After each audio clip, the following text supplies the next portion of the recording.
New York City, a city of 5 boroughs, 3 rivers, and over 8 million people. But here's something most people don't realize. Aside from the Bronx, every borough in New York sits on an island. So how do you connect a city split by water? You build bridges. And not just any bridges, but engineering masterpieces that changed how the city breathes, moves, and grows. This is the story of how 5 bridges transformed New York City. Let's start where it all began, with a bridge that redefined possibility, the Brooklyn Bridge. Built in 1883, it wasn't just a bridge, it was a miracle. At a time when no one thought it could be done, engineers found a way to stretch steel and stone across the East River.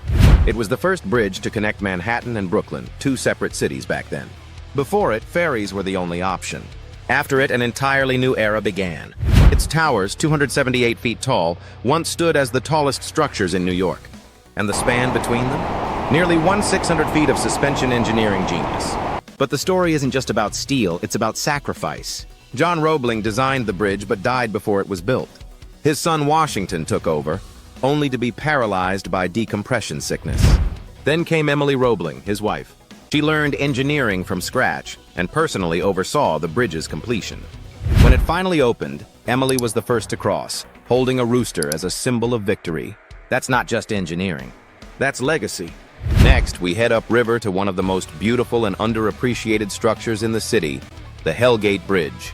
Opened in 1916, this bold steel arch connects Queens to the Bronx, towering above the East River. It was built to handle enormous weight, freight trains loaded with goods from across the region. Its nickname? Hell Gate. Not because of the bridge itself, but because of the treacherous waters below, where ships once routinely wrecked on jagged rocks. But where ships failed, steel succeeded. Designed by Gustav Lindenthal, its sweeping arch and decorative stone towers feel like Roman triumphal arches. They weren't just functional, they were beautiful.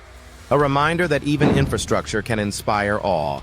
Our third stop takes us to a bridge with a secret, Macomb's Dam Bridge, the oldest working swing bridge in the city. This one's different. It doesn't rise or drop. Instead, it turns, rotating 90 degrees on a massive pivot in the middle of the Harlem River. Built in 1895, it was designed to let boats through and still carry street traffic between the Bronx and Manhattan. Its central structure is a Pratt truss, with elegant diagonals and fairy tale-like towers on either side. Here's a fun bit of history.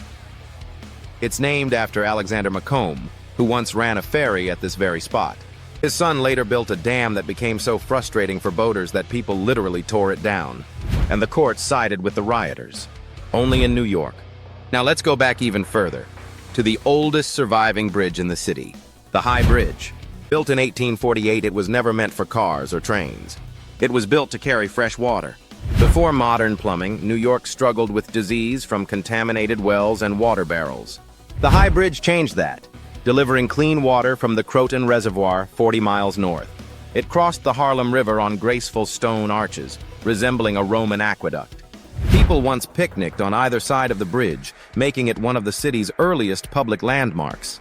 Today, it's a pedestrian walkway, but its impact on the health and growth of the city can't be overstated. Finally, we end with the king of them all, the George Washington Bridge. When it opened in 1931, it shattered expectations. It stretched across the mighty Hudson River, more than double the span of the Brooklyn Bridge. Towering steel frames and thick cables carry millions of cars each year between New York and New Jersey. Its original towers were supposed to be wrapped in granite, but the Great Depression hit and the budget collapsed. So the steel was left exposed and people loved it. Raw, strong, honest. That decision not only saved money, it gave the bridge its iconic look.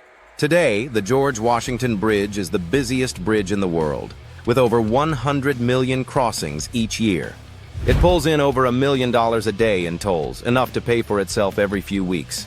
But beyond the numbers, it's a symbol of motion, connection, and scale. New York wouldn't be New York without its bridges. They didn't just connect boroughs, they connected people, neighborhoods, industries, and dreams. From the daring of the Brooklyn Bridge to the quiet legacy of the High Bridge, each one tells a story. A story of risk, resilience, and reinvention. A story that continues every day as millions pass over these spans, hardly thinking twice. But if you stop and look up, you'll see more than stone and steel. You'll see history suspended in midair.